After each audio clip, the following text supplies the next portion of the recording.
CBN pelo Mundo, com Ariel Palacios.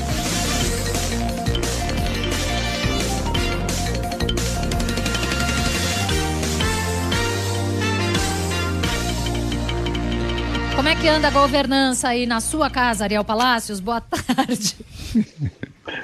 Boa tarde, Tatiana. Boa tarde, Fernando. Boa tarde a todos. Pois é, bom, ontem, quarta-feira, os partidos políticos argentinos fizeram seus encerramentos de campanha, porque nesse domingo os eleitores vão às urnas votar de forma compulsória nas primárias partidárias. Mas primárias, para dizer, o pessoal todo vai ter que votar em primárias, ou seja, nas convenções internas de um partido? Sim, exatamente assim. Acontece que, no meio dos mandatos presidenciais, os argentinos vão às urnas para a renovação de uma parte da Câmara de Deputados e do Senado. Quer dizer, eleições parlamentares. E essas eleições parlamentares serão em novembro. Mas, neste domingo, os argentinos terão as PASO, sigla de primárias abertas, simultâneas e obrigatórias. Quer dizer, as primárias partidárias, nas quais a população inteira, os eleitores, são obrigados a votar para definir, entre vários pré-candidatos, quais serão os candidatos definitivos.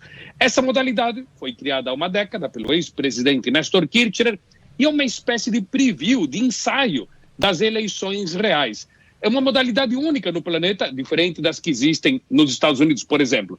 Ali, as convenções partidárias, as primárias, dependem de cada estado. Em alguns estados, elas são fechadas, só para pessoas que são filiadas aos partidos, tem a carteirinha do Partido Republicano ou Democrata. Em outros estados, para afiliados e também os simpatizantes. Quer dizer, o simpatizante vota de forma voluntária. O modelo no Uruguai é um sistema misto. Contempla o voto dos filiados dos partidos, mas também podem votar todas as pessoas não filiadas que simpatizam com determinados pré-candidatos. Então, nesse caso, todos os votos, tanto nos Estados Unidos, no Uruguai, também na França, na Inglaterra e em outros países, os votos são voluntários, não são compulsórios. Na contramão, na Argentina, todos os eleitores têm que ir votar, o voto é obrigatório, nessa disputa que é interna dos partidos. E já que vota a totalidade do eleitorado, as PASO são a maior pesquisa eleitoral do planeta, porque a amostragem é o total do eleitorado. Os candidatos governistas são de listas únicas em quase todo o país. Quer dizer, os candidatos do governo já estão pré-definidos. Na contramão, boa parte dos partidos opositores apresentam 2 ou 3 listas de pré-candidatos.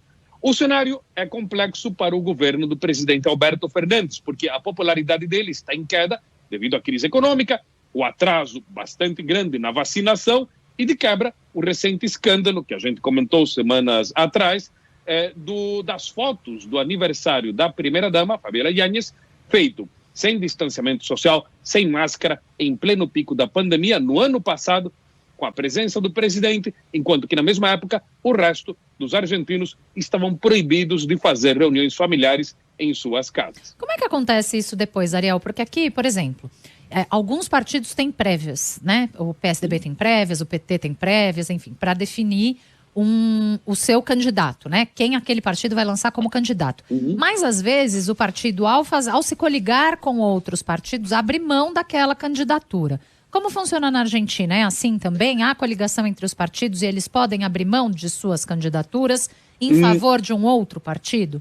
Não, aqui não existem coligações. Aqui é todo mundo contra todo mundo. Sei. Então não tem essa coisa mineira, essa coisa de, vamos lá, conversar, tanquerediana, de botar todo mundo dentro da mesma cesta e deixar só um punhado fora. Não é? Não, nesse caso não. Aqui, muitos dessas listas, desses partidos, na realidade, já são, por si só, às vezes, já algumas são alianças partidárias. Então, elas já chegam a esse ponto já com o formato que elas querem.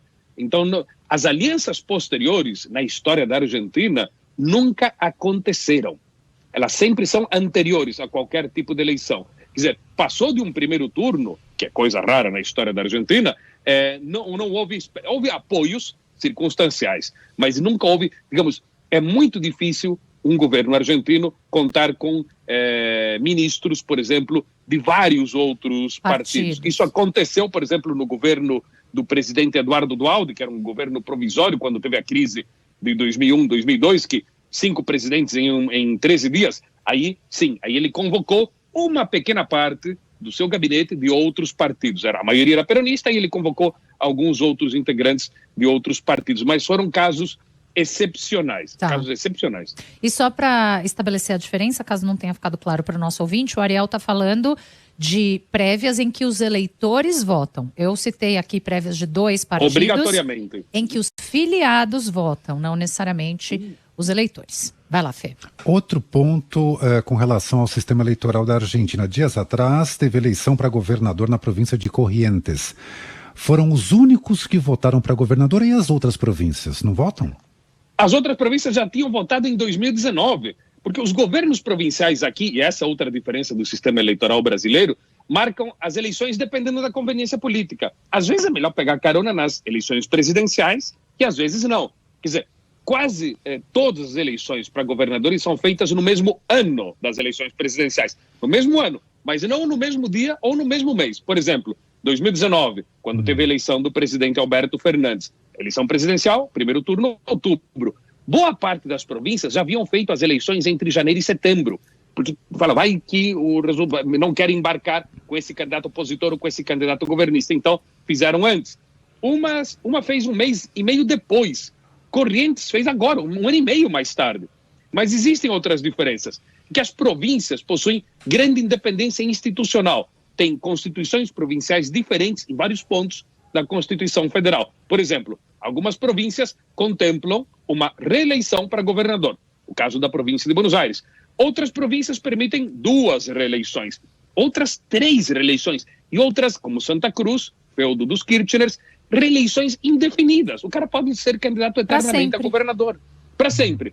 Algumas províncias, poucas cada vez menos, proíbem reeleições. É o caso de Mendoza e a província de Santa Fé. E a lei argentina permite a existência de partidos que existem unicamente em determinadas províncias. Por exemplo, a província de Mendoza tem um partido próprio. A província de Neuquén é governada de forma ininterrupta desde 83 pelo Movimento Popular Neuquino, de centro-direita. Quer dizer, são partidos provinciais que em diversas ocasiões conseguem eleger governadores e eleger deputados federais. Nunca houve um presidente que fosse de um partido provincial, porque eles têm uma esfera de ação pequena. E esses partidos provinciais só podem agir em suas respectivas províncias. O partido de Neuquén é de Neuquén, não pode estar em Rio Negro, em Santa Cruz, Córdoba ou Buenos Aires. Né? Então, o que acontecia no Brasil até 1930. Em São Paulo, por exemplo, tinha o Partido Republicano Paulista, né? Que só existia em São Paulo. As prévias são quando, Ariel? Esse fim de semana? Domingo. Uhum. Certo. E há 3 dias das prévias, a gente, agora mudando de um assunto preferência nacional para outro, saindo da política, indo para o futebol, teremos o primeiro jogo com público. Com pandemia e público. Pandemia e com público na pandemia. E mais pandemia, com certeza, depois disso daí, né? Porque o jogo será no Estádio Monumental de Núñez, o maior estádio de Buenos Aires, é o Bolívia-Argentina, eliminatórias de Catar, terá 30% de público. As pessoas não têm que estar vacinadas para entrar no estádio. Não precisa nem apresentar é só chegar. PCR. Só chegar. A obrigatoriedade tem que usar o barbijo. Barbijo é o nome da máscara. Né? Os especialistas dizem isso aqui é uma loucura, né? Levando em conta que a variante Delta está em expansão e somente 36% da população foi vacinada com as 2 doses. Né? Mas acontece que a volta aos estádios tem um peso popular e político enorme. Né? E o ministro do Turismo, coincidentemente, um ex-cartola, Matias Lames, disse que até o finalzinho de setembro todos os estádios terão jogos com públicos presentes. No Estádio Monumental, hoje à noite, poderão estar 21 mil pessoas. Mas em eventos culturais ao ar livre, o governo não permite mais de 1.000 pessoas. Nossa. Futebol é uma coisa, o resto é como se fosse outra. Plebe, o futebol lá em cima. Aliás, eu quero me corrigir, porque eu falei que a gente ia sair de um assunto e para outro. Política e futebol muitas vezes são o mesmo assunto. São o mesmo assunto, especialmente na América Latina. Aqui, aí, tudo é política. Efeméride do dia. Oba. Me lembrei até de alguns jogadores de futebol que viraram políticos. E vice-versa, né? De políticos que são presidentes de times e tal. Tem um monte. E políticos que driblam melhor os seus problemas do que muitos jogadores driblam a bola. Exato. Tem caras que driblam melhor que o Garrincha na política, né? Infelizmente. Né?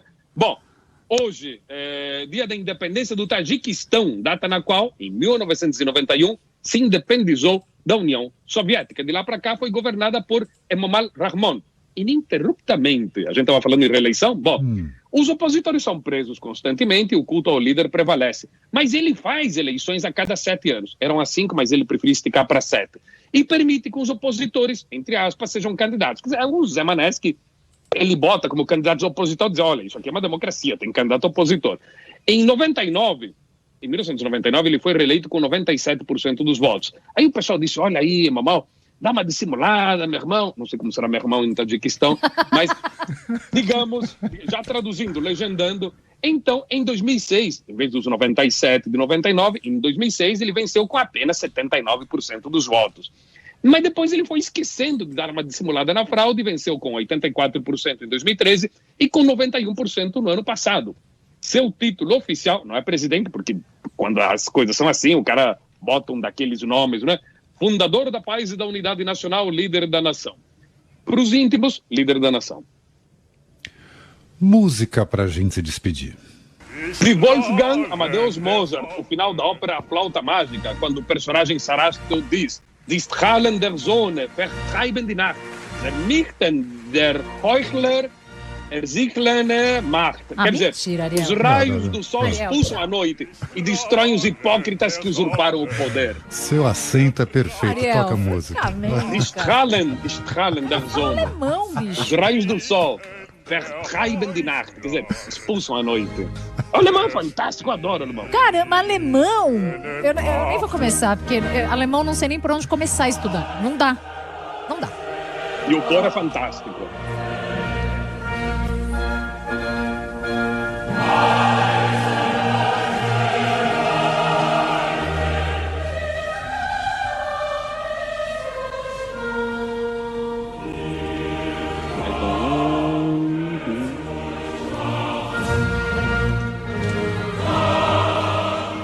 Ariel Palacios está conosco toda quinta-feira em CBN pelo Mundo. A Ludmila já perguntou aqui, quando o Ariel vai ser convidado para aglomeração? A gente vai ter que fazer 3 dias de aglomeração, porque eu quero muito que o Ariel venha. Eu quero muito que o Michel Alcoforado venha. Ariel é alienígena disfarçado. Bom. Você sabe o que é aglomeração? Aglomeração virtual no rádio de sexta-feira, final de tarde, a gente junta aqui. Ah, não sabia? João Marcelo Bosco, comentarista de música. Professor Pasquale, professor de português. 2 comentaristas de futebol e 2 jornalistas, eu e a Tati. 3 comentaristas de futebol. 3. Olha aqui. Olha aí, gente. Gramática. Ai, do Pasquale. Jura? Pasquale. Ai, demais. Ele vai adorar saber. Ele vai amar. Olha. Ele tá ouvindo a gente, né? Que Se legal. bobear, ele tá Abraços, vendo a gente. Professor. Então, Ariel, você se prepare, porque qualquer dia o senhor será convocado para essa nossa aglomeração às sextas-feiras e a gente começa pontualmente no horário em que estamos agora, às 4h20. Como diz os alemães, pünktlich. Tá bom. Tchau. Tá bom, Ariel. Hasta la Auf vista. Wiedersehen. Einen guten Tag.